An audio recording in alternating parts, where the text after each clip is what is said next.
My hair looked really cute when I was about to film, but now they just look like wonky alien antenna. So we're just gonna have to ignore that. Hi, my name is Lily and welcome back to my channel. In this video, I'm going to be talking to you about the worst books I read in 2020. Originally, I actually said I didn't think I'd ever make one of these videos on my booktube channel because in the past I've always felt really uncomfortable about doing them, especially when I was a blogger. I think it was a lot harder for me to express negative opinions on my blog because that tone was missing. So it was always hard for me, especially as an autistic person, to know whether I was getting the tone right and to really impress upon people that as much as I didn't like these books, I don't always necessarily think that everyone else would hate them too. Now, after seeing all the backlash that certain people got on Twitter about doing these videos, especially Gavin from How to Train Your Gavin, I thought, seeing as I actually have been enjoying watching these videos this year, I should try and make one myself because it should be a normal part of the booktube community, just as it's a normal part of so many other communities. Now, you'll probably notice that I don't actually have any physical books to hold up to you because I think there's only one on this whole list that I actually still own and haven't unhauled, and I don't really know where it is right now. It's probably on the bookcase behind me, but oh well. So I'm going to start off with the books that I decided to DNF, and there's only two on this list, and that's for pretty good reason. Often I would try to push through with a lot of these books, hoping they would get better eventually, which is why I don't DNF loads, but I'm starting to DNF more now because I value my reading time a lot more.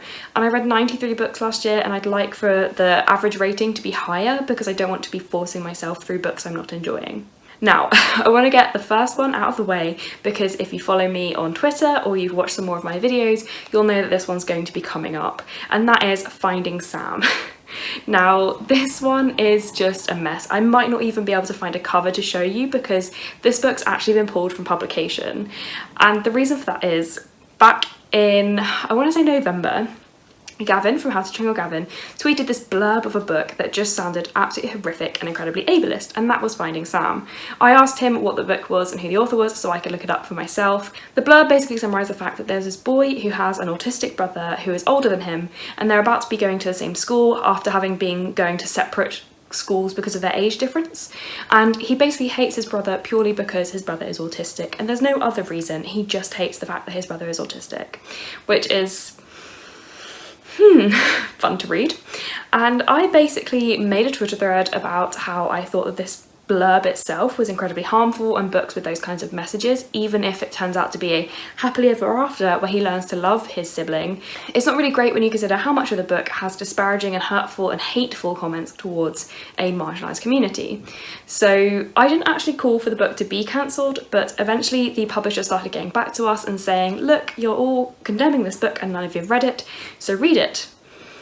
And a few of us got ARCs and I read some of it, and I had to stop reading because it was so triggering, and that's why it's on my DNF pile and on one of the worst books I read of the year. I started trying to take notes so I could give constructive feedback to the publisher, and I stopped after about 20 pages because I already had 2 A4 pages of notes on why this book was bad. Every other sentence probably, he made some kind of hateful, disgusting comment about his brother, all directed at the fact that he was autistic and nothing else. And it just was so awful. Anytime any character or even inanimate objects did something that the main character didn't like, he would liken it to his autistic brother, and this brother kind of lost all sense of self outside of being the autistic older brother, and he just became a plot device for his brother to A, hate, and then B, learn to love. And it's just, I understand that people need to see themselves represented in books, and I do think it's important that siblings of disabled people get to have their stories told as well, but we shouldn't be telling someone's story at the cost of spewing hate at another person, especially when it's a very marginalised community like the autistic community. We are so often unheard, spoken over, and misrepresented in very negative ways. So yeah, in the end, we basically had a lot of people reading this arc and giving really honest and brutal feedback, I would say, to the publishers, that eventually they decided to pull the book from publication. So good job it's on this list because it's not being published anymore. The other book I decided to DNF was The Chosen Ones by Veronica Roth. This is her first foray into adult fiction, and this is an adult, I guess, sci-fi. It's about some superheroes who defeated the big bad villain about 10 years ago. Now they're adults, and it turns out maybe that villain wasn't actually defeated, and it sounds really good. You may know Veronica Roth from the Divergent series and Carve the Mark series. I read Divergent back when it was really, really big and popular when I was a teenager, and I hated it. I liked the first book. I thought the first book was a really great idea, and then it gets progressively worse throughout the series, and honestly, Elysian is one of the worst books I've ever read. It just makes no sense. My biggest problem with her original books, or the Divergent series, was that she has this habit of killing off characters for no reason, and you're supposed to feel something but you don't because she's not created any kind of emotion around them. And honestly, I had a similar vibe in The Chosen Ones. I just didn't care about any of the characters. They were all so unlikable and boring. I think I got about halfway through and nothing had happened. I was just so bored. It was incredibly dry. Everyone was incredibly unlikable, and I couldn't do it. It's definitely just one of those books that I don't understand how that made it to publication, because I couldn't say anything good about it. And so both of these books I rated 1 star on Goodreads and put them on my DNF pile, and they were both e-arcs, and yeah. This is one of the many reasons that I'm actually debating whether or not I continue requesting e-arcs, because I'm not having a great experience, as you will see later on in the video. I know I said earlier I wouldn't have any physical books to hold up for you, but I actually found one, and it is Infinity Sun by Adam Silvera. If you are on BookTube, you will have seen a lot of people complaining about how terrible this book is, and I'm probably going to be one of them. So I love Adam Silvera's contemporaries. My favourite is History Is All You Left Me. I absolutely adore that book. It's so harrowing and poignant. They Both Die at the End was okay, but I did find it a little bit, it messed with my head a bit too much, I think. But History Is All You Left Me I loved. What If It's Us I really enjoyed. So I have a good track record with Adam Silvera books. When he said he was doing a fantasy, I was really excited. Then I started seeing the reviews coming out of people who had arcs, and they were saying it was disappointing and not as good as they're expecting and bad. Lots of very negative reviews from people I really, really trusted. But I thought, no, it's Adam Silvera, I need to give this a shot. I actually found this copy signed in Waterstones, so I was like, oh, it's meant to be, I will read it. That was a mistake. This book is terrible. I rated it 1 star. And honestly, the only nice thing I can say about it is the cover is kind of cool, but at the same time, I'm not really a fan of this flame thingy. Let me give you a quick fire list of reasons why this book is terrible and I don't think you should read it.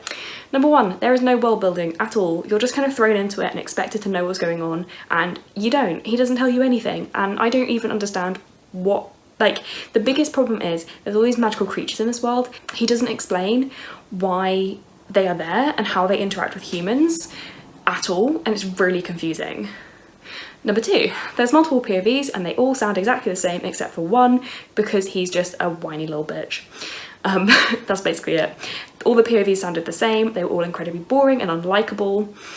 Number 3, there was a Chosen One thing and it was really boring and really cliched, and what I really didn't like about it especially was that he had this training montage that we didn't get to see.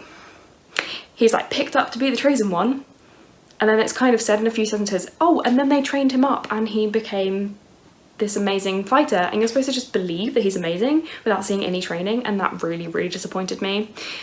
Number 4, the plot made no sense. It was boring and I didn't understand what was going on. Number 5, there was this mystery around what happened to someone's parents, and they never really explained this big event that happened. It's supposed to be like elusive and mysterious, but instead it's just confusing. This is probably the worst book I read in 2020 if you ignore the DNFs. This was definitely worse than The Chosen Ones. The Chosen Ones made sense, it was just boring as all hell. This one didn't make any sense either, but I was pushing myself through because it was Adam Silvera and I wanted to like it so bad.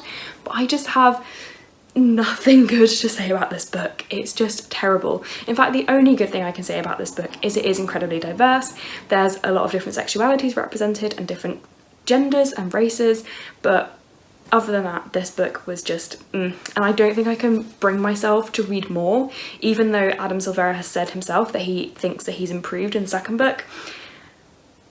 I just don't trust it. Now, next up is Nick and Nora's Infinite Playlist by David Levithan and someone else. I can't remember because I don't have the book anymore.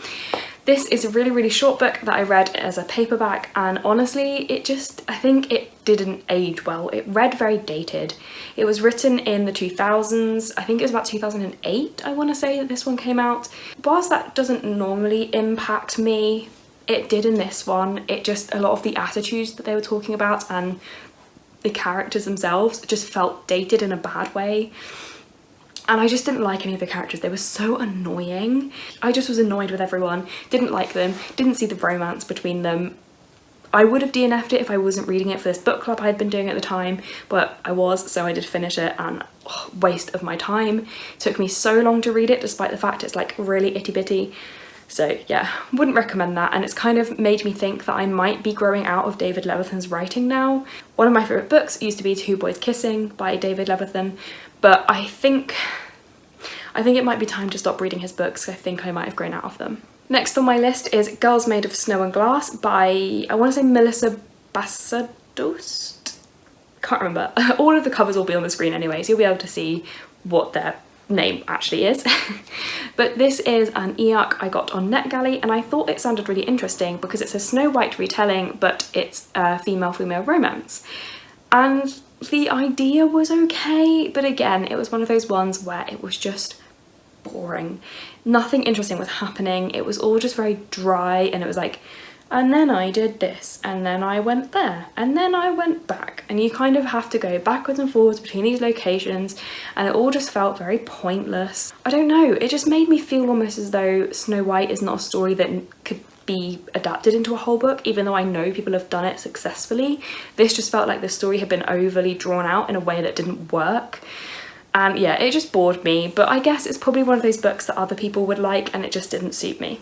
Next is On the Bright Side by Hendrik Groen. This is a translated book. I believe it's originally Dutch. The first book is called The Secret Diaries of Hendrik Groen and is one of my favourite books of all time. The first book is a year in Hendrik's life as he lives in a retirement home in the Netherlands. I believe it's in Amsterdam, but I could be wrong. And essentially it's about him and his friends creating this club called the Old But Not Dead Club, where they basically want to have some fun, go out and have days out and experiences, and cause a little bit of mischief in their nursing home. And I really loved the first book. It's so good, so funny, and so sweet. The second book, I ended up actually DNFing this one as well, now that I think about it. This should have been on my DNF list. Whoops. But anyway, I did DNF this one as well, but I read a lot more of it than the other two, which I think is probably why it's still counting towards my Goodreads goal. And my problem with this one is I got a part way through where they go on a holiday together, and it gets really racist towards people from Asia, basically, and the comments just were not okay, and I ended up deciding to not continue with it because it really just put a sour taste in my mouth. But also I was already not enjoying it because it was a lot darker than the first book. In the first book there's a lot more of a hopeful tone, and it's really funny, and yes, there was a really sad ending to it because it's old people are going to die and get sick, and you do see that in the first book. And in this book it just felt more like Hendrik had fallen into a depression, and it was a lot darker. You didn't have that hopeful tone anymore, so I really didn't enjoy it as much as the first book. Next is another e-arc. This is Why Can't Life Be Like Pizza? And this is a young adult contemporary romance. And I think for me, the problem with this is I think it might be self-published and it really is in need of editing. The story definitely has promise, but what I didn't like was that basically the summary I got on NetGalley, which is also the same blurb that's on Goodreads and Amazon, is basically a summary of the whole book. It tells you in the blurb that he meets someone and falls in love, and this person is questioning whether or not they might be gay, and that actually doesn't happen until like right at the very end of the book, so it just completely spoils the whole book for you. And yeah, I just really didn't like it. I can't remember much about it. I just remember thinking it was not very well written and in desperate need of editing. Next we have a manga, which is Man Wonderland. I got this for my birthday a few years ago, and it was one that I was really excited about. A friend I went to school with had read it and really enjoyed it and recommended it to me, so I asked for it for my birthday and I was really excited. But I didn't read it for a couple of years because I was kind of holding off reading manga until I had more of a budget to buy manga, because it costs more to buy that many volumes. I know this is good for some people, but this book really just wasn't for me. I couldn't really keep up with the art style because I just didn't know what was going on, and I didn't like the story either. Nothing much happened in a bad way, and I just was very confused and I wasn't very attached to any characters, so I had no real need to read anymore. So this one tells the story of a teenage boy who is the only survivor of an attack on his class. So everyone in his class is killed and he basically is blamed for it, and he gets sent to Dead Man Wonderland, which is this like prison system where the prisoners can compete in these like life or death competitions to, I think it's either to earn privileges or to earn early release. I'm not really sure. I was really confused. And that's as much as I can tell you. He wasn't actually the killer, you know that very early on. There's some kind of like red man killing people, and that's who it was. And there's a girl who is like in the prison with him, who he like is trying to team up with, but again, I was really confused. I think the moral of this is a lot of these books just had me very confused, and I didn't like that. Now, the last one on this list is one that I read as an audiobook, and that is Thing by David Walliams. This is a middle grade book and it's very short. I think that's a big problem here. I don't think this book was ever meant to be a book. I think it was probably a novella or a short story within a short story collection and should have stayed that way, because there wasn't much happening. It wasn't exciting. There was no story mountain to it. There was nothing making me want to keep reading. The only reason I did is because it was only like 2 hours of an audiobook, so I thought, why not? This tells the story of a young girl who gets everything she wants from her parents, and they think she has pretty much everything until she demands one more thing. They find out that a thing is a very rare exotic creature living in the jungle who is very vicious, so her dad goes to the jungle to try and get her a thing.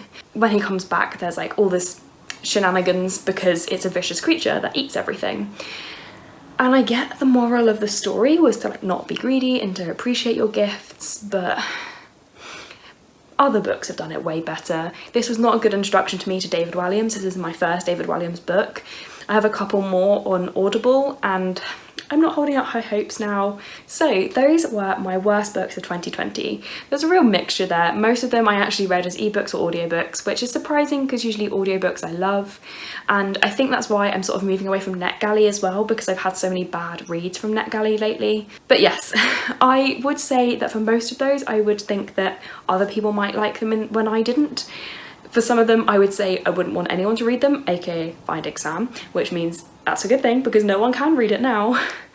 But yes, those were my worst reads. If you have any thoughts on them, let me know down in the comments. Also, let me know in the comments what your worst read of 2020 was. I'd love to hear about it and why. Thank you so much for watching. If you like this video, please give it a like and consider subscribing to see more content from me. All of my social media links are down in the description below. If you'd like to hear about the readathon I'm hosting in February, Woody's Roundup readathon, the link will be in the description below for the announcement video. If you want to leave me a comment to let me know you were here but you don't know what to say, you can leave me a little pen emoji in the comments down below. Thanks. Bye.